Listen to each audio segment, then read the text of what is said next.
오늘 우리에게 주시는 하나님의 말씀 미가서 4장 1절부터 13절까지 말씀입니다.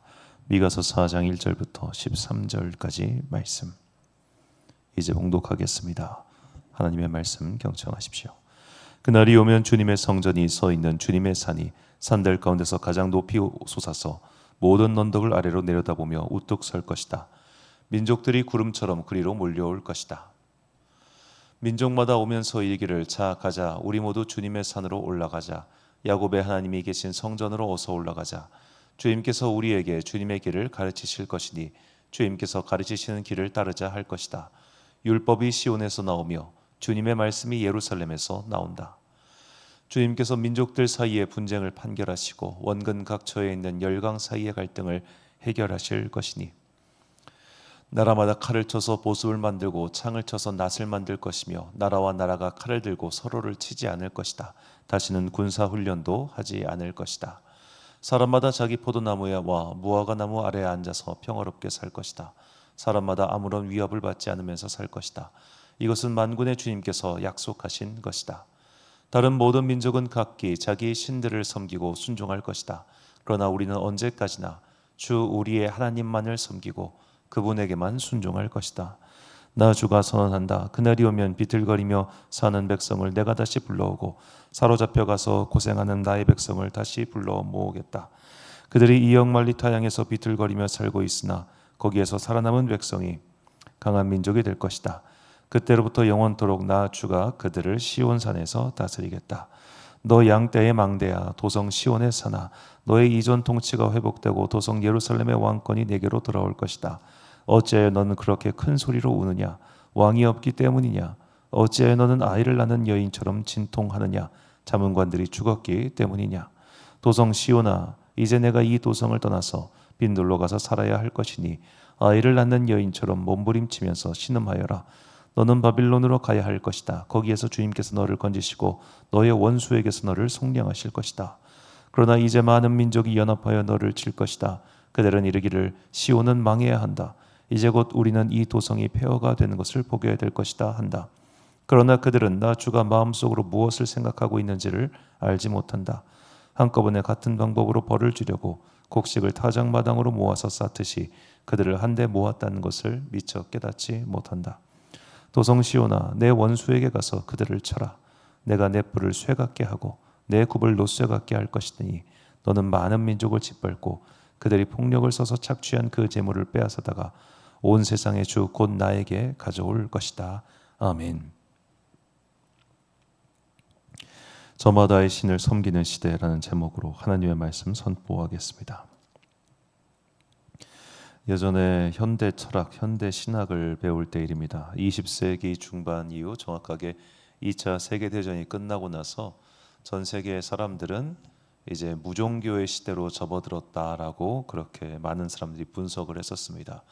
이유는 2차 세계대전, 인간의 극한의 폭력성, 그리고 거기서 드러나는 여러 가지 일들, 그러니까 서구 문명사의 한 종착을 보여준 게 2차 세계대전이라 할 수 있겠는데, 자, 그러한 일을 겪고 나니까 더 이상 사람들이 뭐 종교 생활을 하겠냐, 뭐 교회가 죽었다, 하나님이 죽었다, 뭐 그런 식의 신학이 이제 서구 유럽 사회에서 굉장히 유행을 했었습니다. 자, 그들의 예언대로라면 그때 유로 100년이 지난 지금, 그때보다 더 과학기술, 인터넷 기술, 사회혁명 기술 이런 것이 발전한 지금 많은 사람들은 이미 종교를 떠났어야 합니다. 자, 통계로만 보면 그들의 주장은 얼핏 맞는 것처럼 보여요. 적어도 이제 우리나라에서 봤을 때 우리나라에서 이제 과거에 비해서 종교가 없다라고 대답하는 비율은 1980년부터 계속해서 증가 추세에 있습니다. 이제는 우리나라 사람들 가운데 나는 종교가 없어요. 따로 믿는 종교가 없어요라고 대답하는 사람은 10명 중에 6명 정도는 된다고 합니다. 이는 뭐 다른 나라에 비해서 좀 높은 수치라고들 하네요. 자, 이렇게 그러면 전체 한국 사람들, 우리나라 사람들이 어떤 종교도 믿지 않는 그냥 보통이라면 그렇고 그냥 아주 지극히 현대적인 그런 사람으로 살고 있는가? 또 다른 통계를 보면 재미있는 게 많습니다. 자, 점술 및 유사 서비스업 사업자의 종사자들은 엄청나게 증가하고 있습니다. 역술인, 무당의 숫자는 저게 2016년도에 약 30만 명이라고 했으니까 지금부터 한 10년이 지난 그때부터 10년이 지난 지금은 훨씬 더 많겠죠. 저분들 같은 경우는 뭐 신고를 하고 영업하는 게 아니다 보니까 숫자를 우리가 파악조차 못합니다. 분명한 것은 엄청나게 많이 증가했을 거라는 거죠. 자, 어떤 차라리 뭐 무속인, 뭐 이제 무당, 점술집 이런 것이 늘어나는 것은 그나마 이렇게 통계라도 잡힐 텐데 어느 정도는 사이비는 어떡합니까? 자, 우리나라 이단 사이비는 대부분 개신교의 이름을 하고 있습니다. 그래서 무슨 교회, 무슨 교회, 오죽하면 통일교도 교회예요. 가정 무슨 교회. 자, 그런 교회의 이름을 달고 있는 이단들이 엄청나게 증가하고 있다는 것은 우리가 어떻게 봐야 할까요? 그래서 제가 볼 때 오늘날 현대인들은 이런 종교, 그러니까 눈에 딱 뚜렷하게 보이는 종교 대신 자기들의 종교로 선택한 게 있는데 바로 저는 이것이 정치라고 생각합니다. 자, 정치를 종교로 만든 사람들, 이거 강준만 교수의 책인데 나중에 한번 읽어볼까 싶습니다. 자, 이렇게 많은 사람들은 자기가 지지하는 정당을 일종의 우상화라고 해야 될까요? 종교화라고 해야 될까요? 그래서 그들에게 종교 지도자는 정치 지도자이고 그들이 믿는 종교는 자신들이 지지하는 당이 되어버린 지 오랜 것 같습니다. 자, 이러한 상황을 보면서 저는 오늘 말씀이 다시 한번 보이기 시작합니다. 본문 1절을 보니까 끝날에 이르러는 여호와의 전의 산이 산들의 꼭대기에 굳게 서며 작은 산들 위에 뛰어나고 민족들이 그리로 몰려갈 것이라. 아멘. 자, 저 끝날에 이르러는 이라는 표현에 주목해 보겠습니다. 이 끝날은 여호와 하나님께서 그 땅 가운데 내려오사 그 땅의 모든 것을 심판하시고 이 땅 가운데 다시 하나님의 나라의 주권을 온전하게 회복시키시는 때, 즉 하나님 나라가 완성되는 날이라고 볼 수 있습니다. 자, 이 끝날은 그런데 지금 우리가 이미 살고 있는 이 시대가 끝날이라는 것을 우리가 좀 알아야 됩니다. 좀 어려운 말인데 하나님의 나라는 이미와 아직 사이에 있다고 신학자들은 설명합니다. 예수님의 오심과 함께 하나님 나라는 이미 시작되었습니다. 그리고 예수님의 재림과 함께 완결될 것이기에 이 하나님의 나라는 아직 온전히 완성되지 않은 것이죠. 이것은 이제 어느 신학자가 비유하기를 드라마의 마지막 회가 지금 예수님의 오심과 함께 시작됐고 방영 중이다라는 겁니다. 이 마지막 화가 약 2000년 가까이 방영하고 있다 보니까 사람들이 이 마지막 화 아직도 방영 중이야? 이거 끝나긴 끝나는 거야? 안 끝날 것 같은데 그렇게 의심하고 있지만 분명히 드라마의 마지막 화는 여전히 방영 중이라는 겁니다. 자, 그래서 우리는 이 끝날을 살고 있습니다. 이 끝날의 특징이 오늘 본문에 나오는데 본문 5절을 보니까 만민이 각각 자기의 신의 이름을 의지하여 행하되 오직 우리는 우리 하나님 여호와의 이름을 의지하여 영원히 행하리로다. 자, 만민이 각각 자기의 신의 이름을 의지하여 행한다. 모든 사람이 무언가 자기의 신들을 믿고 있는 시대. 이게 마지막 날의 시대입니다. 이것은 뭐 고대인들이 각자 믿는 종교가 있었기 때문에 이렇게 말을 한 것이 아니라 어쩌면 고대인부터 현대인들까지 다들 자기의 종교를 갖고 있어요. 믿는 게 있습니다. 어떤 사람은 자기 자신을 믿습니다. 어떤 사람은 자기가 지지하는 정당을 믿고 어떤 사람은 자기가 지지하는 정치 지도자의 그 말을 믿습니다. 그들의 믿음의 행태는 거의 뭐 종교 지도자에 대한 열성적인 믿음과 거의 유사합니다. 그러니까 현대인들이 종교가 없다는 말을 저는 더 이상 믿지 않습니다. 그들은 과거 전통적인 종교 생활에서 떠났을 뿐 각자가 믿는 바가 새롭게 생긴 겁니다. 어떤 자들은 자기가 좋아하는 연예인을 종교인처럼 그렇게 쫓아다니죠. 자, 이런 시대 각자가 자신이 믿는 바가 있고 자신의 믿는 바를 따라 행동하며 자신의 믿는 바를 위하여 시간과 재산을 쏟아부는데 조금도 아까워하지 않는 시대. 그럼 이런 현대인들의 믿음의 가장 중요한 특징은 무엇인가? 바로 자기 자신입니다. 자, 믿음은 특히 우리 기독교 믿음 그리고 불교도 비슷합니다만 기본적으로 자아를 내려놓는 것부터 시작을 합니다. 나 자신을 높이는 게 아니라 자신을 낮추고 자신을 죽이고 그리고 신의 뜻만이 온전하게 서게 만드는 것. 이것이 이제 고대로부터 지금까지 이어온 정통 종교들은 대부분 다 이렇게 합니다. 근데 유사 종교, 사이비 종교, 그리고 현대의 그런 무언가를 종교로 삼은 것들은 자기 자신을 포기하게 두는 것이 아무것도 없습니다. 왜 너를 포기해? 너는 너의 것대로 귀해. 너의 자유를 누려. 너의 권리를 누려. 너의 것을 취해. 너희가 원하는 세상이 될 거야 라고 말하는 것이 사이비 유사 종교, 정치화된 종교, 아니 뭐라 해야 될까요? 정치 정당화라고 해야 될까?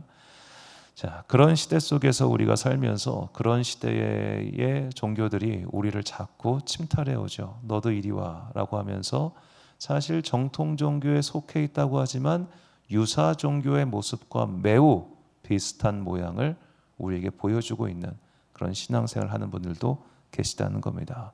성경은 이러한 신앙생활로 넘어간 사람들을 가리켜서 미혹당했다라고 말합니다. 마태복음 24장 4절과 5절 말씀해 보니까 예수께서 대답하여 이르시되 너희가 사람의 미혹을 받지 않도록 주의하라. 많은 사람이 내 이름으로 와서 이르되 나는 그리스도라 하여 많은 사람을 미혹하리라. 아멘. 자, 사람의 미혹하리라. 미혹이라는 단어는 특별히 성경 안에서 다른 종교가 우리를 유혹해 가지고 데리고 가려고 하는 모든 시도, 이런 것들을 다 미혹이라고 표현을 합니다. 미혹. 자, 그런 미혹을 하고 있는데 이 적그리스도, 거짓 선지자, 기타 등등 과거에 어찌 보면 전통적인 이단과 사이비가 우리를 유혹하는 게 아니라 오늘 현대 사회에는 너무나 다양한 이단 사이비의 모습이 등장하고 있어요. 그 이단 사이비는 너무나 매력적인 모습으로, 너무나 좋은 모습으로, 그러면서 마치 우리의 모든 것을 긍정해주고 너희가 우리와 함께하면 좋은 세상이 열릴 거야처럼 그렇게 말을 합니다. 자, 저는 무슨 특정 정치 집단을 무조건 옹호하고 항상 거기만 투표하는 모든 행태가 굉장히 문제라고 생각하는 사람인데, 자, 어떤 본인의 분명한 신념이 있으면 그 신념에 따라서 이번엔 여기 투표하고 저기는 저기 투표하는 게 가장 건강한 투표라고 생각합니다. 자, 그런데 무조건 자기가 지지하는, 과거로부터 지금까지 지지하는 정당 혹은 어떤 집단을 완전 신념화, 종교화 해가지고 세월이 흐르고 뭐가 변해도 항상 거기만 지지하는 거, 양쪽 다 그래요, 우리나라. 자, 그런 행태를 볼 때마다 야, 이게 뭘까? 그리고 그분들이 하는 말들 쭉 들어보면 무슨 종교 강령 같아요, 진짜로. 자, 그런 말들을 쭉 들으면서 거기에 넘어가고 있는 우리 정통 기독교인들이 많다는 것에 저는 매우 큰 속상함을 느낍니다. 참 안타까운 시대를 살면서 우리가 이게 이런 어떤 세상의 유사 종교들의 미혹, 그리고 거기에 자꾸만 크리스찬들을 동원시키고 거기에 크리스찬들이 넘어가는 것, 그런 미혹당하는 크리스찬들이 정말 많습니다. 자기의 몸은 교회에 있고 자기의 몸은 지금 예배를 드리고 있지만 자기의 정신은 지금 이 예배 속에 있지 않는 사람들이 정말 많아요. 자기의 머리는 지금 저 목사를 통해서 선포되는 하나님의 말씀에 전혀 귀 기울이지 않고 자기 머릿속에 가지고 있는 저 유사 종교의 신념에 따라 행동하려고 준비한 사람들이 자리에 곳곳이 앉아 있습니다. 이게 다 미혹당한 사람들이죠. 자, 그런 미혹이 우리에게 닥쳐올 때 우리는 어떻게 해야 되는가? 넘어가지 않기 위해서 조심하는 거죠.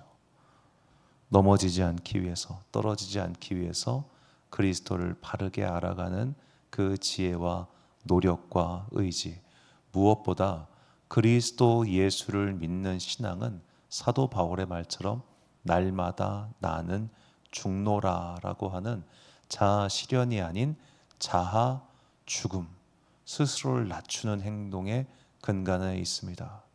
그 말씀이, 그 가르침이 마저 저거야, 내가 평소에 저렇게 생각했어, 마저 저걸 따라가야지, 이게 아니라 저걸 하려고 하니까 자꾸만 마음이 어렵네, 저걸 따라가려고 하니까 내가 포기해야 되는 게 너무 많네, 오히려 오늘 내 마음을 불편하게 하고 나를 자꾸만 멈칫멈칫거리게 만드는 그러한 것이 오늘 나에게 주시는 하나님의 진리의 메시지일 수 있음을 결코 잊으시면 안 되겠습니다. 그래서 베드로 사도가 우리에게 이렇게 권면합니다. 베드로후서 3장 17절과 18절 말씀입니다. 그러므로 사랑하는 자들아 너희가 이것을 미리 알았은즉 무법한 자들의 미혹에 이끌려 너희가 굳센 데서 떨어질까 삼가라. 오직 우리 주 곧 구주 예수 그리스도의 은혜와 그를 아는 지식에서 자라가라. 영광이 이제와 영원한 날까지 그에게 있을지어다. 아멘. 사랑하는 지혜빛 광성교회 성도 여러분, 그리고 이 새벽 함께 깨우고 계신 귀한 주님의 자녀 여러분, 그리스도 예수를 아는 지식에까지 자라갈 때 우리는 자꾸만 우리를 걸고 넘어뜨리려고 하는, 그리고 우리를 자기 편으로 끌어들이려고 하는 세상의 유사 종교의 미혹에 넘어가지 않게 될 것입니다. 우리에게 가장 중요한 것은 나의 정치적인 신념이 이루어지는 것도 아니며 나의 인생의 성공이 달성되는 것도 아닙니다. 그저 우리의 인생의 성공의 달성이 중요하다면 우리는 새벽에는 교회 와서 기도드리고 저녁에는 절에 가서 불당 드리는 그런 사람이 될 것입니다. 나의 정치적인 신념이 달성되는 것이 중요한 사람이라면, 그리고 그것이 마치 나에게 하나의 종교가 된 사람이라면, 그는 그 무리에 끼어들어 가지고 그 무리에서 이 인간이 기독교인인지 불교 사람인지 아니면 통일교에서 왔는지 신천지에서 왔는지 그런 거 개의치 않고 네가 나와 함께하면 나의 편이다라고 말할 그럴 사람이 될 겁니다. 자, 우리는 진리를 따르는 사람이 되어야 합니다. 그리고 진리를 따른다고 하는 것은 때로는 괴롭고 힘든 일입니다. 기본적으로 나 자신을 내려놓지 않으면 진리를 따라갈 수 없습니다. 그런데 세상의 유사 종교는 나를 내려놓으란 말을 하지를 않습니다. 무엇이 진리이고 무엇이 가짜인가? 그것은 이미 내 안에 답이 나와 있는 법입니다. 나를 자꾸만 힘겹게 하고 나를 자꾸만 구속하려고 하는 그것이 오히려 진리에 가까울 수 있음을 결코 잊지 마시고, 그 어려운 길을 택해서 그리스도를 아는 지식에 자라갈 때 비로소 우리는 나를 구속해오는 세상의 사슬로부터의 자유를 맛보게 될 것이고, 그리고 나서 예수님 안에서 세상의 유혹을 살뜰하게 물리친 그 상태의 자유와 평안을 얻게 될 것입니다. 어려운 길입니다. 그러나 주님께서 어려운 시대에 이 어려운 사명을 우리에게 맡겨주셨으니 끝까지 기도하고 인내함으로써 각자에게 주어져 있는 이 사명을 끝까지 잘 감당하는 거룩한 주의 자녀들 되시기를 예수님의 이름으로 축원합니다. 기도하겠습니다. 사랑과 풍성하신 아버지 하나님, 어려운 시대에 우리를 주님의 자녀로 불러주셔서 감사합니다. 마지막 때에 주님께서 우리에게 맡겨놓으신 사명이 있습니다. 자꾸만 우리를 미혹하고 걸고 넘어지려고 하는 세상의 악과 시련으로부터 우리를 건져 주옵소서. 세상의 유사 종교들은 지금도 우리에게 달콤한 제안을 합니다. 나와 함께 있으면 이런 것이 좋고, 나와 함께 있으면 이런 것이 유리하고, 나와 함께 있으면 이렇게 좋은 세상이 열릴 거야 라고 말을 합니다. 그러나 주님, 우리가 그런 자들의 미혹에 넘어가지 아니하도록 진리를 바로 아는 지식에 자라게 하여 주옵소서. 그리스도의 십자가가 무엇인지, 그리스도의 사역이 무엇인지, 그리스도의 말씀이 무엇인지, 그리스도께서 선포하신 하나님 나라가 무엇인지 온전히 깨닫고 누군가 유사 종교화된 말과 메시지와 행동에 따라가지 않고 하나님께서 보여주시는 의와 진리의 길을 굳건히 갈 수 있도록 우리에게 성령의 은혜를 내려 주옵소서. 오늘도 각자의 삶의 자리에서 열심히 살아가는 당신의 자녀들에게 복과 은혜를 주옵소서. 한 주의 시작인 월요일, 당신의 자녀들에게 하늘의 도움이 필요합니다. 오늘도 삶 속에서 믿음을 지키는 자들, 삶 속에서 열심히 하나님을 따르는 모든 사람들, 주님께서 그들 가운데 은혜와 은총 베푸사 오늘 하루를 주의 뜻 가운데서 열심히 성실히 그리고 안전히 살게 하여 주옵소서. 오늘 하루도 참 좋으신 우리 주님의 은총과 평강이 모든 주의 자녀들과 함께 하시기를 간절히 소망하오며, 이 모든 말씀 우리 구주 예수 그리스도 이름으로 기도드립니다. 아멘. 오늘의 기도 제목입니다.